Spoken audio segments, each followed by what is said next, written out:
nós abordamos 3 aspectos de uma liderança eficaz para amparar os versículos 12, 13 e 14. E hoje nós vamos concluir com mais 2 adjetivos, 2 características, 2 coroas do que seria uma liderança eficaz. A primeira característica, para recapitularmos, é uma liderança que trabalha. Paulo diz: acateis com apreço os que trabalham entre vós. Então, a principal categoria de uma liderança eficaz é uma liderança que trabalha. A segunda característica abordada na semana passada, diácono irmão Milton, é uma liderança dada por Deus.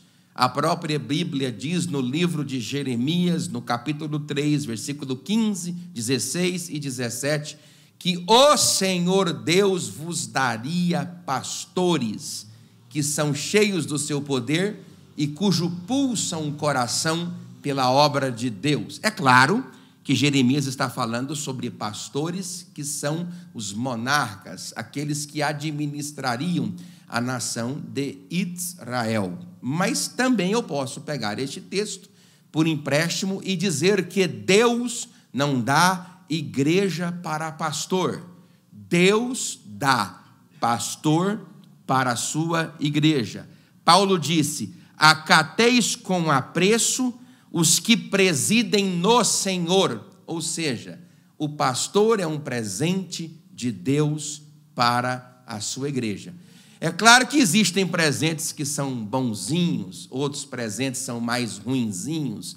Um presente é mais magrinho, outro é mais gordinho, é mais branquinho, outro é mais negrinho. Mas a ideia é que Deus dirige a sua obra e Ele coloca os seus oficiais que trabalham como porteiro na casa de Deus, e eles são os pastores. A terceira característica de uma liderança eficaz é uma liderança que apacenta com os 3 verbos do versículo 12 e 13. Tem 3 verbos aí que categorizam o exercício ministerial.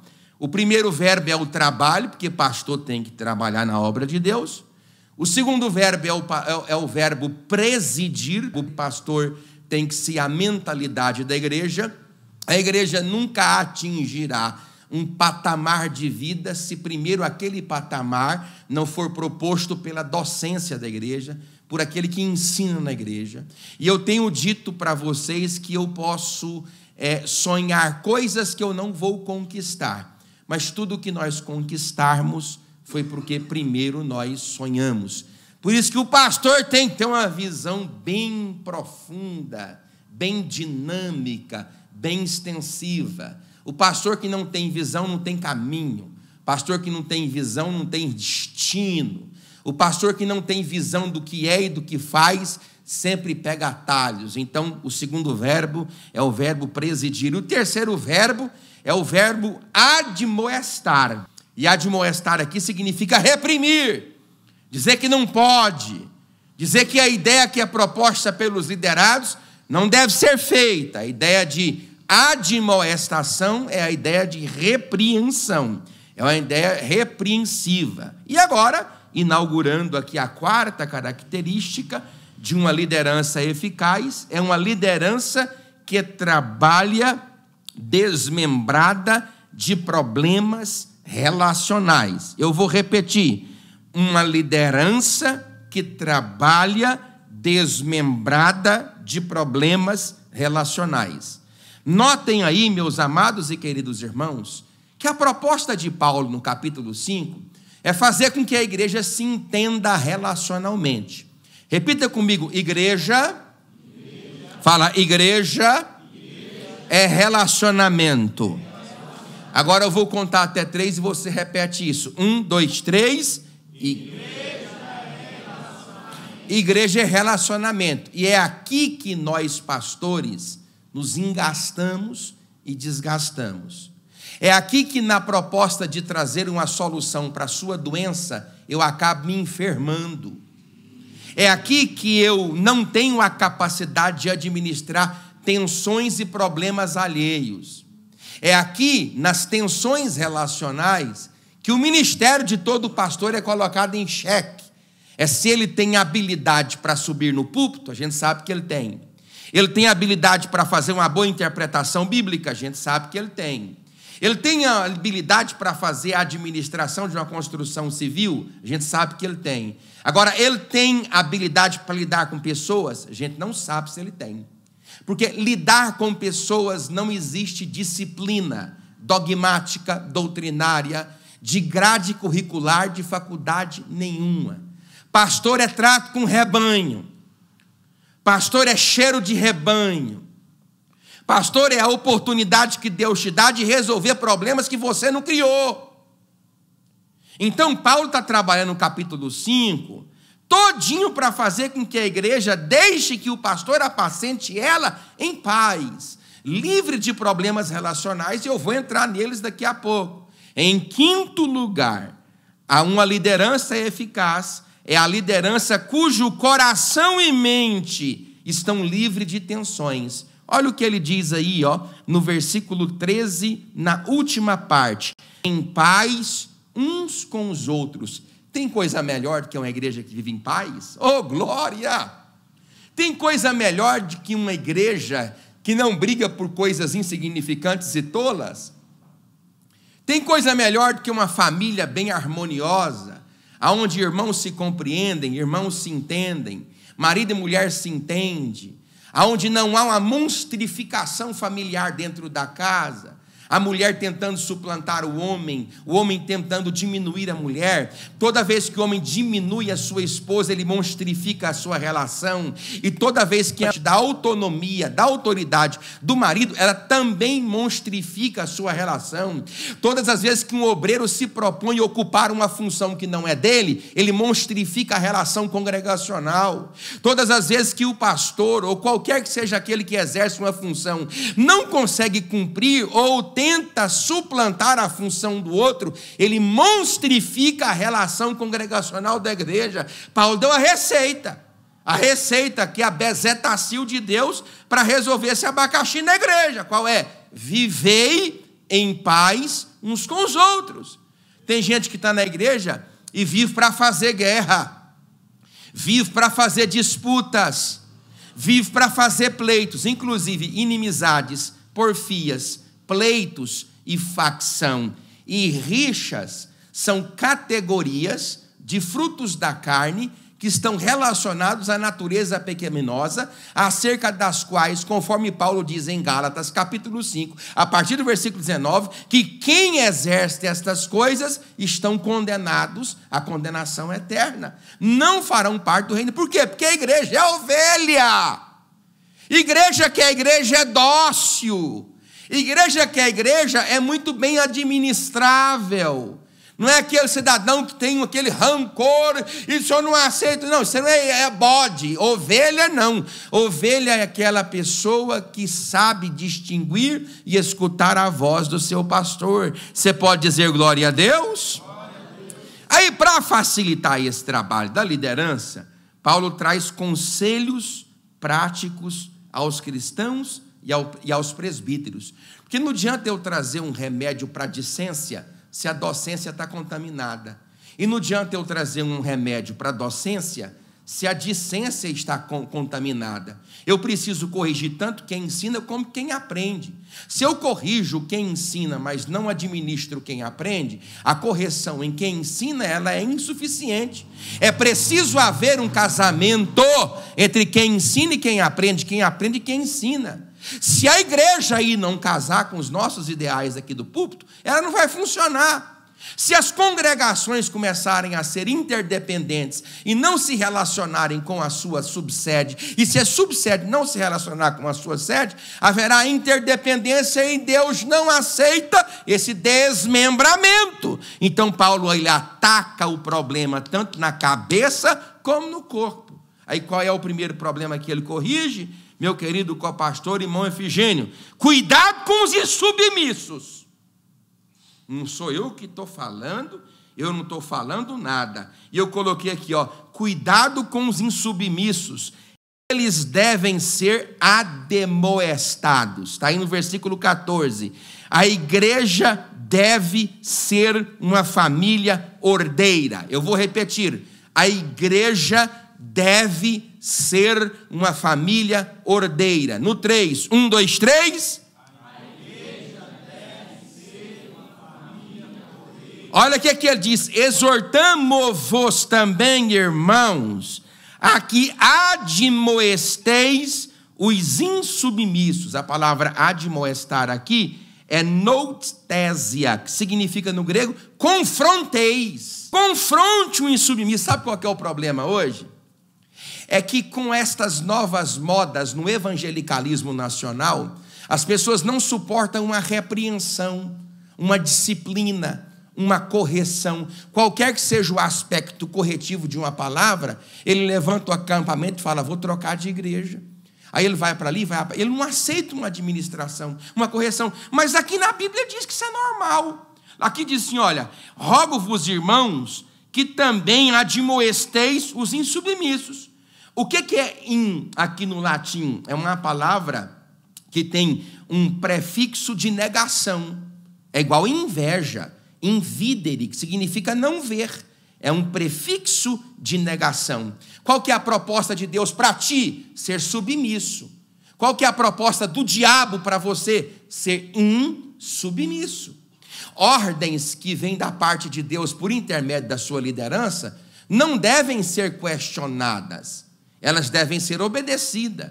Existem ordens que a gente pode até dar elas de forma equivocada. Agora, existem muitas formas de você colocar uma ordem em xeque, que não seja o caminho da insubmissão.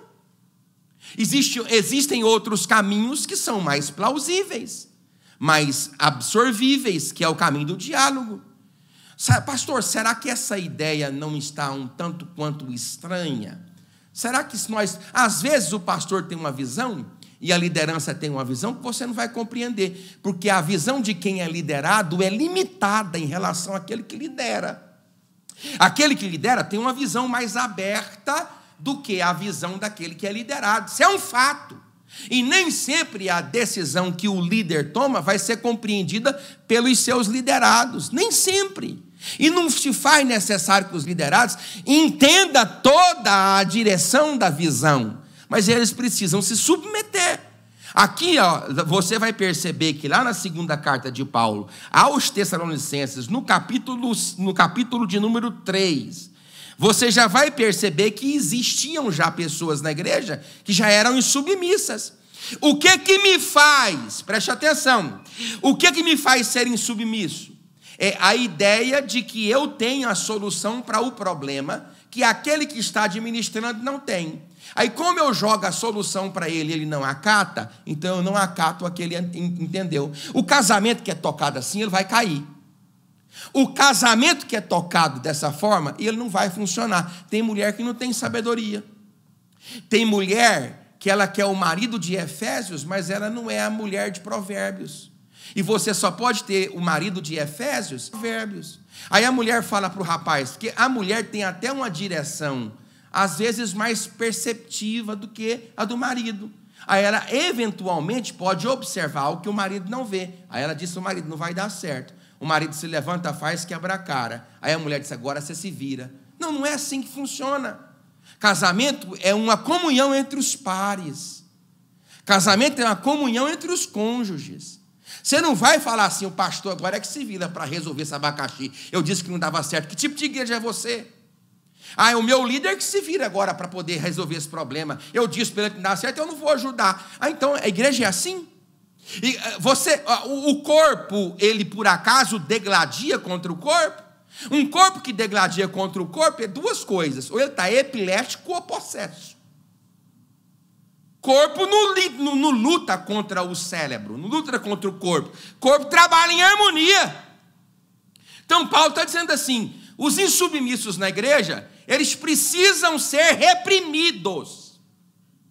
Eles não podem deixar que a contaminação que os norteie a igreja. Então, o pastor tem a obrigação de dizer: para com isso, porque você está errado. Agora, hoje não podemos falar isso.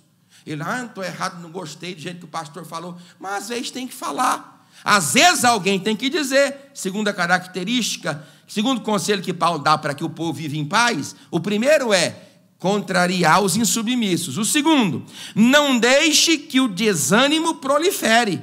Olha o que ele fala aqui, olha só, queridos, olha aqui, ó, consoleis os desanimados. Vamos no 3, 1, 2, 3. De novo, 1, 2, 3.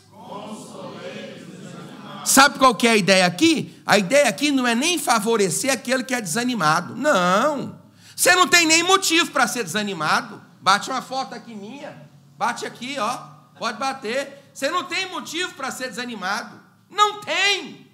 Porque nós somos uma história cíclica do pó que somos ao pó que seremos. Pois só quando o vento assopra que o pó se levanta, cessa o vento, o pó cai.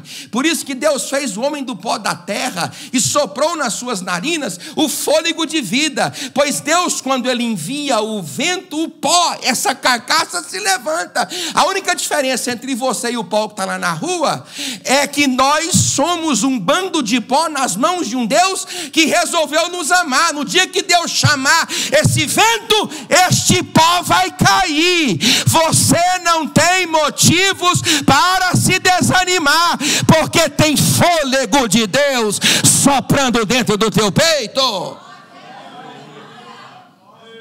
Não é porque Paulo quer passar a mão em quem está desanimado, não, Léo. É porque ele não quer que o espírito do desanimado desanime quem está animado. Aí ele fala, consola aí o desanimado. Mas ninguém tem motivo para se desanimar não, meu irmão. Sabe por quê? Porque nós somos filhos de um Deus vivo, oh glória. Dá glória a Deus, igreja! Nós somos filhos de um Deus eterno, e por causa do sacrifício dele na cruz do Calvário, o meu e o teu nome está escrito no livro da vida. Levante a sua mão e diga graças a Deus. Então Paulo está falando assim, ô Pré, você quer dirigir uma igreja bem? Eu quero, me ajuda. Então, cale a boca dos insubmissos, é a primeira coisa. Segundo, não deixe os desanimados proliferar. Consola logo eles. Aí eu coloquei aqui, ó, os que se enfraquecem. Por que eu desanimo, pastor Roberto? É natural eu desanimar? É natural. É natural. É possível? É possível, pastor Valderi, que os teus resultados de ministério provoquem um desânimo? É possível. É possível que os meus resultados ministeriais provoquem desânimo? É possível. É possível que a rejeição da igreja em relação à forma que eu trabalho provoque desânimo? É possível. É possível que a rejeição da igreja no meu ensinamento provoque um desânimo para que eu não ensine mais? É possível. O que faz uma pessoa se desanimar? Repita comigo, provas. Perca de alegria. Perca de ânimo. Perca de entusiasmo. Mas hoje o Espírito de Deus vai soprar na tua vida e você vai sair daqui. Levante a mão para receber essa graça, esse poder, esta glória, e tu vai levantar a tua cabeça em nome de Jesus. A prova de desânimo. Ah, meu irmão, tu não sabe o que eu já passei. Não posso nem falar, eu tenho até vergonha. Eu só me lembro que no ano de 2017 eu entrei num comércio, e a dona do comércio, lá na cidade onde eu estava, ela encheu os olhos d'água e disse assim para mim, por que você não fugiu? Olha, por que você não fugiu? Eu disse, fugir por quê? Ela disse, porque o que você passou aqui nessa cidade, qualquer um tinha fugido. Eu disse, eu não sou qualquer um, eu sou filho daquele que vive e reina para todos sempre. Homem tem que aguentar pancada. Obreiro tem que aguentar pancada, tem que aguentar vento, tem que aguentar prova, tem que aguentar fogo. Não pensa que estas coisas vai te matar, elas não vão, elas vão te dar vida, e vida com abundância para a glória de Deus. Então, pastor, você quer uma igrejinha arrumadinha, um povozinho bonzinho? Quero. O que eu faço? Olha, não deixa os insubmissos proliferar, não deixa os desanimados proliferar, e alguém precisa ser forte. Eu vou repetir. Alguém precisa ser forte. Vamos no 3? 1, 2, 3. Alguém precisa ser forte. Porque fala assim, ó. que os fracos devem ser amparados. Agora, o fraco não pode ser amparado pelo fraco. Porque você já pensou se o fofoqueiro chegar para uma pessoa que já é fraca, para poder colocar a sua fraqueza na fraqueza do outro? Não dá certo. Agora, quando o fofoqueiro, eita, hoje eu estou, ele topa com forte, aí ele leva uma lapada, aí ele leva, porque ele chega, estou desanimado, aí ele, o fraco, eu também, aí lascou, foi tudo. Irmão, estou num desânimo que aquela igreja, se for só tu, tá eu, fulano e ciclano. É assim, tem uns assim na igreja, irmão, estou desanimado com o pastor, se ele não me vê, não viu. Aí fica, sabe, um tanto, irmão, repita comigo, alguém tem que ser forte. É você, se for, diga glória a Deus. Alguém tem que ser forte nesse negócio, uai. É só tem gente fraca? É só tem obreiro fraco? Olha o texto, vê se eu estou fora do texto. Vai, irmão, pode ver se eu estou fora. Olha aqui, ó. Ampareis os fracos. Alguém, para amparar o fraco, tem que ser o quê? Tem que ser forte. Agora, sabe qual que é a verdadeira fortaleza? A verdadeira fortaleza do verdadeiro servo de Deus é aquele que a sua fortaleza está na sua fraqueza. É aquele que pega a fraqueza e fala, eu não posso, mas tu podes. Eu não vou, mas tu me ajudas e nós vamos. Eu não consigo, mas tu és a minha força. Porque o meu e o teu Deus é socorro bem presente na angústia. E Ele é aquele que está aqui nesta noite para te dar a vitória. Irmão, sabe, irmãos, quando uma pessoa fala assim, fulano falou isso, eu sempre tento falar, rapaz, se for mulher, às vezes ela não estava no dia dela. Se for às vezes não estava. Você tem que ter. Irmão, vou dar uma receita aqui agora. E você vai aprender ela no seu coração. Repita comigo, eu preciso aprender. Alto. Eu preciso aprender a enxergar coisas boas em pessoas más. Caso contrário, se você pegar tudo o que a pessoa faz ou fala, por razão de alguma malignidade que você identifica, você vai reduzir todo mundo no pacote de dejetos. Igreja não é assim. As piores pessoas também têm boas qualidades. O que você precisa saber é não se deixar ser influenciado pelo pior das pessoas, porque até as boas pessoas têm coisas ruins. Então eu preciso ser influenciado pelas coisas boas do pastor Roberto. Eu preciso ser influenciado pelas coisas boas do pastor Presley. As coisas ruins do pastor Roberto e do pastor Presley servem para testificar a minha fé e nivelar o nível do amor que eu sinto em relação àqueles que estão do meu lado. Porque quando eu piso no pé do pastor Roberto e ele pisa no meu, aí o equilíbrio da minha relação para não matá-lo dentro de mim, para que ele não me mate nele, é o amor. Oh, glória! Oh, glória! Oh, glória! Por causa do amor de quem, queridos? De Deus. De quem, queridos? De Deus. Então, preza, essa aqui é uma igrejinha arrumadinha, quero. Então, não deixe os insubmissos falar muito. Anime logo quem está desanimado. Procure alguém forte para te ajudar a carregar os mais fracos. Em quarto lugar, todos devem ser tratados com longanimidade. Sabe por que ele colocou isso aqui, pastor? Para que não haja preterência daqueles que lideram apacentando apenas um grupo na igreja. As pessoas devem ser tratadas com que? Longanimidade. E a longanimidade é uma capacidade irreconhecível de sermos pacientes com pessoas contrárias, com pessoas tribulosas. A pessoa que como é que eu faço para ser? Pronto, uma pessoa que tem o sangue de barata, você entender, você não tira ele do sério, porque tem gente, irmão, na igreja que tudo tira ele do sério. E se ele torcer para um time de futebol, por exemplo, e ele vir para a igreja tendo tomado uma goleada, meu Deus, aí não pode encostar também nele. Não estou dizendo que ninguém aqui é assim não, irmão. Não estou dizendo isso não. Só estou dizendo, se ele brigou com a mulher na casa dele, aí ele vem para cá e ele dispensa de todo mundo. Não, você tem que ser longânimo. Por que você tem que ser longânimo? Porque você tem que ser capaz de reproduzir em favor das pessoas aquilo que Deus reproduz em favor de ti. todos os dias. Irmão, todo dia Deus tem, pastor Roberto e Valderi, Ele tem razão para me matar, todo dia. Mas Ele não me mata por causa da sua longanimidade. Então, Presley, você quer que a igrejinha seja boa? Quero. Então, cale os insubmissos, cale os insubmissos, anime os desanimados. Você tem que arrumar gente forte para carregar os fracos.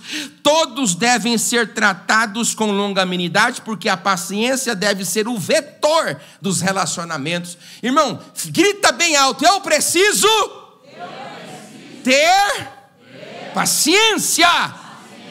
Eita, irmão, se não for paciência. E você sabe qual que é a palavra grega, viu, Milton e Pedro? Você tá bom, filho? A palavra grega para paciência é macro. Irmão, vamos aprender grego agora? Que não é possível que vocês não sabem. O que é a ideia de micro? É a ideia de uma coisa, o quê? Micro, pequena. O que é a ideia de macro? Grande. A palavra paciência é macros-tímia. É longo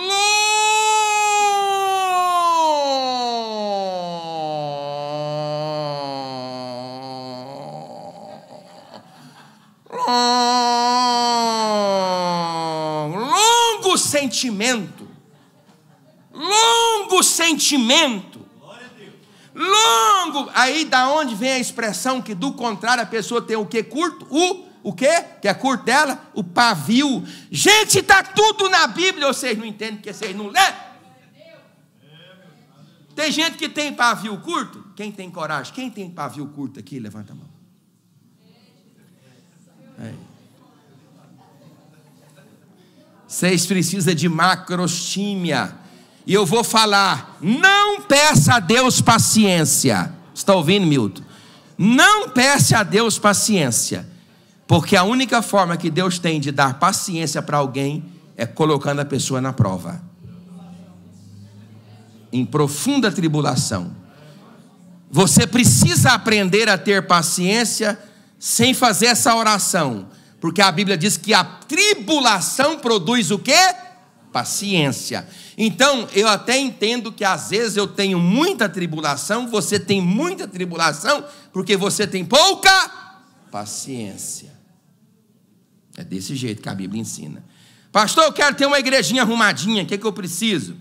Cuidado com aqueles que são insubmissos, não deixe que o desânimo prolifere, alguém precisa ser forte para amparar os fracos, todos devem ser tratados com longo sentimento, não se deve pagar o mal com o mal, não podemos retalhar quando somos feridos. Quem aqui já foi ferido na igreja, diga amém. Você não pode retalhar a sua ferida, você não tem esse direito, você não pode reproduzir, você tem que ser crente. A igreja pode saber que o pastor Presley tem um descontrole em construção, constrói mais do que podia. A igreja pode saber que o pastor Presley gosta muito das coisas, é muito boa. A igreja pode saber que o pastor Presley, às vezes, ele transparece de forma estereótipa, de um tanto quanto estranho. A igreja pode saber que eu tenho defeitos, ela pode me ver, às vezes, gritando com um, gritando com o outro, mas a igreja que sabe que o pastor guarda rancor, mágoa, não perdoa, esse indivíduo, ele perdeu a autoridade pastoril. Porque a autoridade de um homem não está na sua palavra, está na sua vida. O pastor não pode reproduzir o mal que ele recebe a ninguém. Ele não pode reproduzir a maldade, ele tem que reproduzir o amor. O amor a todo tempo. Tem hora que a gente perde o controle, tem hora que a gente se entristece, tem hora que a gente se enraivece. Eu, às vezes, escuto dizer que pessoas falam coisas contrárias a mim, que eu nunca toquei o dedo mindinho para fazer o mal ao indivíduo. Mas, às vezes, acontece da pessoa se contrariar com a gente, talvez por causa da barriga da gente. A barriga da gente. E o que você tem que fazer? Você tem que amar, porque eu não posso pagar o mal com o mal. A grandeza de alguém está na capacidade que ela possui de administrar o mal que vem contra ela. Ela administra aquele mal e ela dá o bem. Ela administra aquele mal e ela dá o bem. Eu não tenho nem coragem de contar um testemunho, não sei se eu conto, daquela mulher, bem, depois daquele homem. Eu já contei. Conta não, não vou contar não. Meu irmão, eu já socorri gente ruim, que só o diabo. Mas eu nunca deixei que as pessoas podiam olhar para mim e falar assim, esse rapaz não pode fazer isso como um pastor, nunca. Pode colocar uma deficiência, mas essa daí não. Essa daí não, sabe por quê? Porque eu zelo pelo ministério, sabe por quê? O que eu preguei domingo? Quem estava aqui no domingo, diga amém. Quando Zaqueu começou a ser afrontado, quando Jesus começou a ser afrontado por causa de Zaqueu, não foi Jesus que defendeu Zaqueu, foi Zaqueu que se levantou para fazer apologia de Jesus. Antes de deixar que Jesus falasse, ele falou, por causa da minha vida, Senhor, o Senhor não vai ouvir essas coisas não, glória, porque se eu tenho feito mal a qualquer pessoa, eu vou retribuir 4 vezes mais, por causa do meu testemunho, o seu nome não será manchado, foi o que Zaqueu disse. Não vou contar o testemunho não. 5º lugar, a prática, olha aqui, repita comigo, a prática do bem deve ser exercida na igreja e fora da igreja. Olha o que ele diz: segui o bem entre vós e para com todos. Diga glória a Deus, igreja. Você tem que fazer o bem aqui na igreja e fora da igreja. Aqui na igreja e fora da igreja. Irmãos, os nossos vizinhos, às vezes, degladiam conosco. Nós temos que fazer de tudo para que o evangelho de Jesus seja pregado, apregoado a partir da nossa vida. A pessoa não pode olhar para nós e dizer assim, eu não vou na igreja desse rapaz, eu não quero. Não, eu preciso aprender a fazer o bem. Irmãos, lembra da frase de John Wesley? Faça todo o bem que puder, a todas as pessoas que puderem, de todas as formas que puder, em todo o momento que puder. A pessoa tem que aprender a fazer o bem às pessoas, na igreja e fora da igreja. Tem gente aqui que te dá, e outra coisa, repita comigo, gratidão. Fala alto, gratidão é uma moeda relativa a você mesmo, não é sobre o objeto que você ajuda. Não cobre gratidão de ninguém. Não é sobre o que você faz, é sobre quem a pessoa é. Eu fiz tudo, pastor, e ele não me fez nada, porque não é sobre o que você faz, é sobre quem o indivíduo é. Tem gente que é grato, tem gente que é tão grato a mim, eu nunca fiz por essa pessoa absolutamente nada. Já existem outras pessoas que a gente já conseguiu dar alguma força de alguma maneira, em qualquer lugar que a gente vive, e a pessoa às vezes não consegue dizer muito obrigado. Irmão, você sabia que tem marido que não fala obrigado para a esposa? Meu Deus, poxa.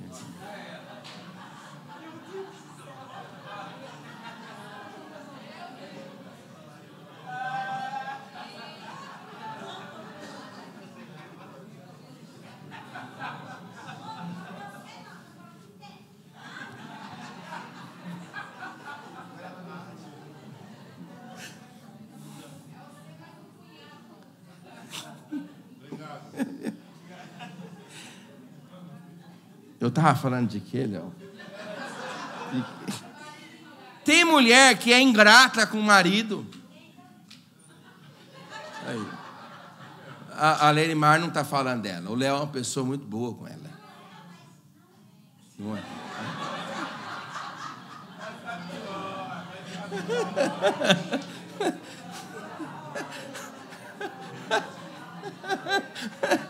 Vamos sair desse assunto, né? Vamos pular logo o top. A pessoa, o que eu falei disso? Não sei por que eu falei. É gratidão. Você não pode cobrar gratidão das pessoas. As pessoas, irmãos, elas são gratas a nós elas são... E outra coisa, igual presente. Presente você não dá baseado na necessidade da pessoa. Presente você dá baseado na honra que você tem em relação àquela pessoa. Existem coisas que são tão claras e a gente não compreende. A gratidão você não pode cobrar. Então você faz o bem a todo mundo e não espera nada de... Você quer a receita? Diga glória a Deus. Espere tudo de Deus, pouco de você e nada de ninguém. Você pode dizer glória a Deus. Você pode dizer graças a Deus. Então vamos, espere tudo de Deus, pouco de mim, nada de ninguém. Se alguém estender para você a mão de generosidade, glorifique a Deus, porque Deus é bom em favor de todos aqueles que nele confiam. Você pode dizer amém? Então, a relação dos crentes com Deus. Vamos ver aqui alguns princípios agora, e eu selecionei 5 a partir do versículo 16. Regozijai-vos sempre, orai sem cessar, em tudo dai graça, porque essa é a vontade de Deus em Cristo para convosco. Não apagueis o espírito. Está vendo tanta coisa boa? Eu só pus 5. Não desprezeis profecia, julgai todas as coisas, retende o que é bom e abstende-vos de toda forma de mal. Você notou que na semana passada, pastor Efigênio, eu trouxe aqui 2 porções textuais que são relativas à liderança para a igreja e da igreja para a liderança. Agora, pastor Roberto, que são os pontos em relação a Deus. Você nota que os pontos em relação a Deus, eles são depois dos pontos em relação às pessoas? Porque para Deus não adianta eu apresentar para Ele um culto que eu não esteja disposto a manifestar o mesmo culto em relação às pessoas. Por isso que no símbolo da Santa Ceia, o símbolo do pão representa quem? As pessoas. E o símbolo do sangue representa quem? Jesus. Porque para Deus não adianta você apresentar uma plataforma de culto vertical se você não conseguir fazer horizontal. Eu apresentei aqui 2 porções de textos. A dos liderados em relação aos líderes e dos líderes em relação aos liderados. Agora é que Paulo vai abordar a vida espiritual da pessoa, trazendo aqui 5 princípios. E o primeiro princípio é: o sentido pleno das expressões deve ser observado. Isso eu coloquei aqui. Pastor, pleno em que sentido com Deus? Olha aqui, ó. Repita comigo: sempre. Sem cessar e em tudo. Você viu que Deus não quer o resto? Deus quer prioridade. Você viu que Deus aqui ele é contra secundarismo, secularismo e subjetivismo. Você viu que Deus não aceita essa moeda do resto. Deus não aceita o troco. Aqui você tem aqui uma ideia de pleuroma, uma ideia de completude. Olha aqui o que ele fala, ó. Sempre, olha aqui, ó, regozijai-vos sempre. O que significa regozijar? Não é regozijar, é uma dupla alegria. E é quando? Sempre. Mas sempre eu estou na vida boa? Não, mas sempre você tem que regozijar. Mas sempre eu tenho dinheiro no banco? Não, mas sempre eu tenho que regozijar. Mas sempre as portas estão escancaradas? Não, mas sempre eu tenho que regozijar. Porque a ideia de Deus é fazer com que eu compreenda que a minha alegria não é temporal e nem circunstancial. A minha alegria é a pessoa de Jesus Cristo, meu Senhor. Então, se eu tenho ou não tenho, para Ele não importa. Eu preciso ser alegre e glorificar o seu santo nome. Qual é o segundo sentido do texto para caminharmos? Notemos a tríade da prosperidade espiritual. Quem quer ser próspero espiritualmente, irmãos, diga glória a Deus. Glória a Deus. Repita comigo: alegria, oração e gratidão. Vamos de novo: alegria, oração e gratidão. Irmão, quando você acorda com a sua esposa, ou quando você acorda com o seu marido, que a carinha de um ou de outro está ruim, é ou não é ruim? É ou não é ruim? É ruim que fala. Não é ruim quando você acorda do lado de uma pessoa mal-humorada? E deixa eu dizer para você, madame e mordomo, os 10 primeiros minutos do dia determina todo o restante. Outro ponto: se você escutar uma pessoa reclamar por 30 minutos, você precisa de 5 horas para desintoxicar da reclamação que você recebeu por 30 minutos. Por isso que tem marido e mulher em casa que é tão traumatizante ficar perto dele ou dela, que ele ou ela prefere ir para todos os lugares, menos voltar para casa. Porque ele sabe que quando ele chegar lá, ele será intoxicado. Ela sabe que quando ele chegar lá, o marido é tão ruim que ela será intoxicada. Ela prefere ficar vagando. Ele prefere ficar vagando. Qual que é a ideia de Deus? É eu acordar e ele me ver alegre. Porque a minha alegria não são coisas. A minha alegria é Jesus. A minha alegria não é o que eu tenho. A minha alegria é a pessoa de Jesus no meu coração. Você pode dizer graças a Deus? Então, em primeiro lugar, você tem que ser alegre. Alegre e contente com as coisas que Deus tem dado. Irmão, quantas lutas temos enfrentado, mas nós estamos aqui de cabeça erguida. Segundo lugar, repita comigo: oração.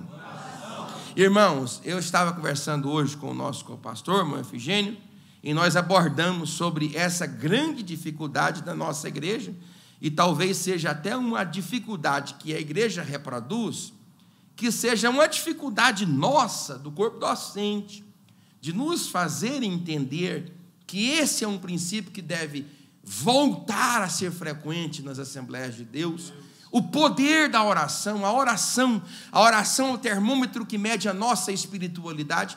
A pessoa que não ora morre, porque a oração é a respiração da alma. Então a igreja precisa, olha, qual que é a proposta da Bíblia aqui, ó? Orai sem cessar.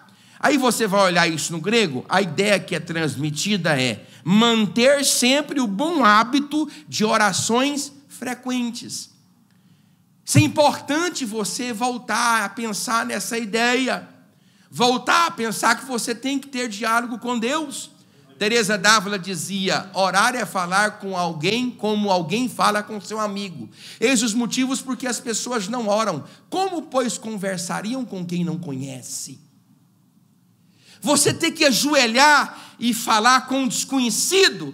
Você conversaria 30 minutos lá fora com um desconhecido? Claro que não. Você não tem nada para falar com um desconhecido. Por que você não consegue orar 30 minutos? Porque para você Deus é um desconhecido. Qual que é a ideia da oração? É trazer intimidade. Inclusive o protocolo da oração foi quebrado por Cristo. Quando ele ensinou a orar, ele disse que a primeira palavra a ser falada, qual que era? Pai.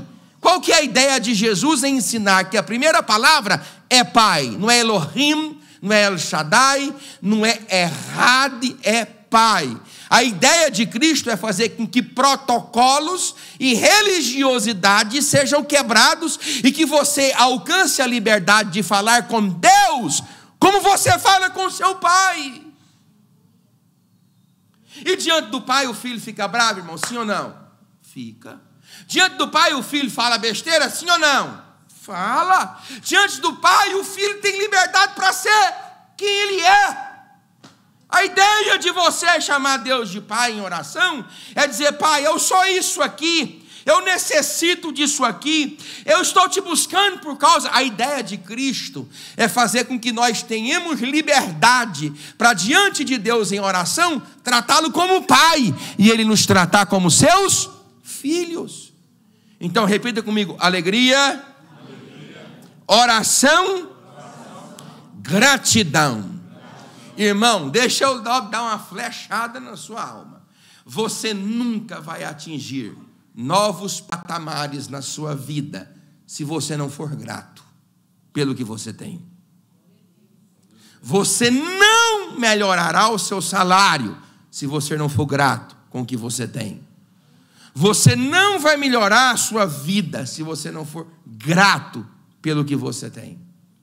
Você precisa colocar gratidão a Deus em primeiríssimo lugar. Deus, eu sou grato. É pão para poucas pessoas, mas te dou graças. É peixe para poucas pessoas, mas eu te dou graças. E na gratidão de Cristo, com pouquíssimos pães e peixes, houve grande multiplicação, para mais de 20.000 pessoas comerem. Sabe por quê? Porque gratidão traz multiplicação. A pessoa vive reclamando, e a gente reclama tanto, né, irmãos? Da comida, da roupa. A gente tem tanta roupa, tanta comida, tanto conforto, e nós nos acostumamos com o conforto ao ponto de questionar, de duvidar e de não sermos gratos nem pelo conforto que a gente tem.